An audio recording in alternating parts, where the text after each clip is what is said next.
Picture this. You're sitting at your laptop, checking your bank account at the end of the month. Not because you're worried, but because you're trying to solve a mystery. Why does your net worth always land somewhere between $5,000 and $25,000? Doesn't matter if you got a raise. Doesn't matter if you switched jobs. Doesn't matter if you had a good year. Somehow it always drifts back to the same little window. A tiny roller coaster that goes up, then down, then up again, never breaking past the ceiling. And the really weird part? You can't even point to a big mistake. Nothing horrible happened, no giant failure. Just stagnation.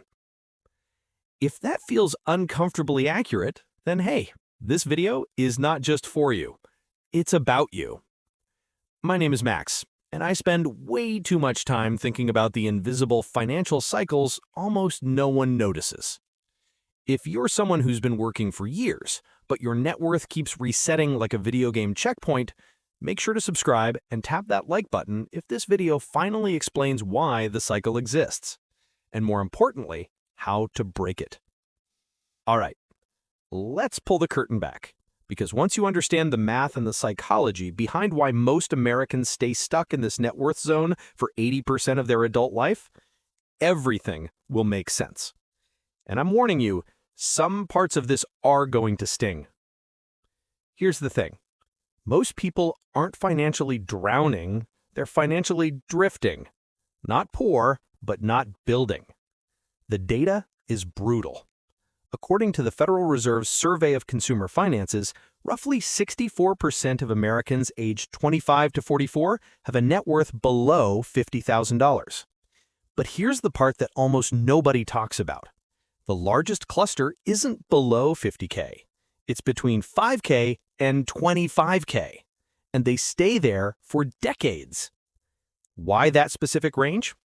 Because it's the amount of money that life will comfortably let you keep without you having to change habits, behaviors, or systems. It's the amount you can accumulate before something knocks it back down. It's financial limbo, not painful enough to fix, not comfortable enough to ignore. And that's exactly why it's so dangerous. But understanding the cage is step one. Now let's talk about the cycle that keeps you inside it. Most people think they manage money yearly. They don't. They manage it in 90-day loops. Let me show you exactly how this plays out, because once you see it, you can't unsee it. Imagine you take home $3,800 per month. Here's the typical breakdown. Rent, $1,450. Car payment, $380. Insurance, $290. Groceries, $420. Gas, $160. Subscriptions, $55. Random stuff, $250. Eating out, $450. Other bills, $180. Total, $3635. Left over, $165 per month. Which sounds fine, but over 90 days, that's only about $495. And here's the pattern. Month 1, a small emergency wipes it out. Month 2, you start over. Month 3, you get back to your baseline. This 90-day reset loop is why your net worth never compounds. You're constantly rebuilding the same small pile instead of adding to it. And when you step back and look at the year, you don't have one 12-month financial cycle. You have 4 90-day cycles, each ending at basically zero. The math isn't broken. The system is.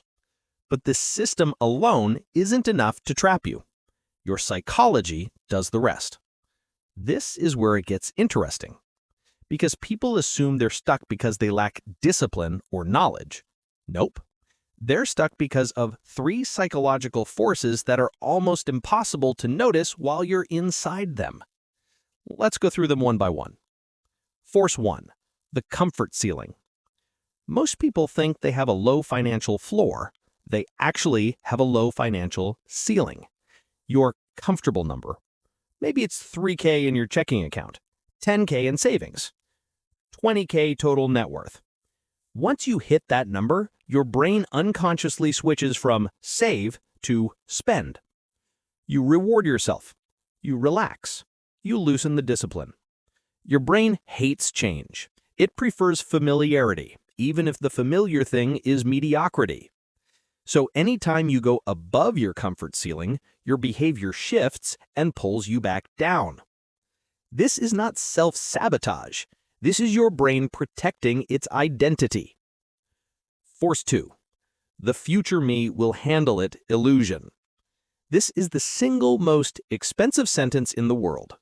I'll get serious about money later. People say it with saving, with investing, with debt, with retirement, with learning new skills. The brain is spectacularly good at outsourcing hard problems to future you, the same version of you who already has too much to deal with.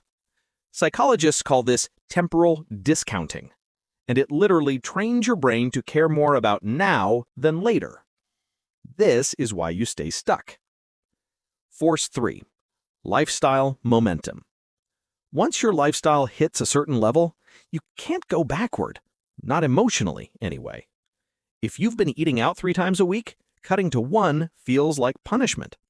If you've been driving a $480 a month car, dropping to a $221 feels like failure. If you've been living in a nicer building, moving somewhere cheaper feels like regression. So instead of lowering lifestyle, you lower savings. And boom, you stay stuck because your lifestyle has momentum. But here's where the psychology meets the math and things get scary. Okay, let's talk numbers. Because you can break every psychological trap, but if the math doesn't support your growth, you will still stay stuck. There are only 2 ways out of the 5K to 25K band. 1, create a consistent surplus of $500 to $800 per month, or get a one-time jump of $10K to $20K. Why those numbers? Because life will always take $8K to $12K from you every 5 years. Car repairs, medical copays, emergency travel, broken phone, lost job weeks, home or apartment issues, family financial help. These aren't rare. They're guaranteed, just unscheduled. So if you only save $1,500 to $2,000 per year, you're saving less than what life will eventually take. Let's run a concrete example. Scenario: saving $150 per month. $150 times 12 is $1,800 per year. Over 5 years, $9,000. Life disruptions in 5 years, $8,000 to $12,000. Result? You end up back at your starting point every single time. Scenario: saving $650 per month. $650 times 12, $7,800 a year. Over 5 years, $39,000. Subtract disruptions, roughly $28K left. This is why people with higher surpluses break the cycle. Their emergency doesn't reset them. Their money survives the hit. And surviving hits is the only way wealth compounds. But now that we understand the trap, let's talk about breaking it. And to do that, let me tell you a story. 2 friends, same income, same apartment building, same job level, same city, same cost of living. Let's call them Jordan and Chris. They both start with a net worth of around $8,000. I'm going to walk you through their next 5 years, and you tell me which one sounds like you. Year 1. Jordan saves $150 per month. Chris saves $450 per month. Jordan gets a new car. Chris keeps his old one. Jordan ends the year at $10,000. Chris ends the year at $14,000. Year 2. Life happens. Jordan, $1,100 car repair, ends at $9,300. Chris, $900 dental bill, ends at $18,500. Year 3. Identity shift. Jordan feels behind, books a $1,200 vacation. Chris invests $350 a month consistently. Jordan ends at $8,000. Chris ends at $23,800. Year 4. Compounding appears. Chris's investments grow roughly $1,900. Jordan's credit card balance grows too. Jordan ends at $6,500. Chris ends at $28,500. Year 5, the split. Jordan's net worth is $7,200. Chris's net worth is $34,400. Same life, same income, different habits, different ceilings. Chris broke out. Jordan didn't. This story plays out millions of times quietly in the background of people's lives. Now, how do you become Chris? Let's get tactical. This is where most people think they need to save harder. No. Saving harder keeps you stuck. Changing the system breaks you out. There are 6 levers that pull you out of the 5K to 25K zone. And the more of them you apply, the faster you escape. Lever 1. Keep housing under 30% of your take-home pay. If you bring home $4,000 per month, your rent must be under $1,200. Not because it sounds good, but because it's mathematically required for a surplus.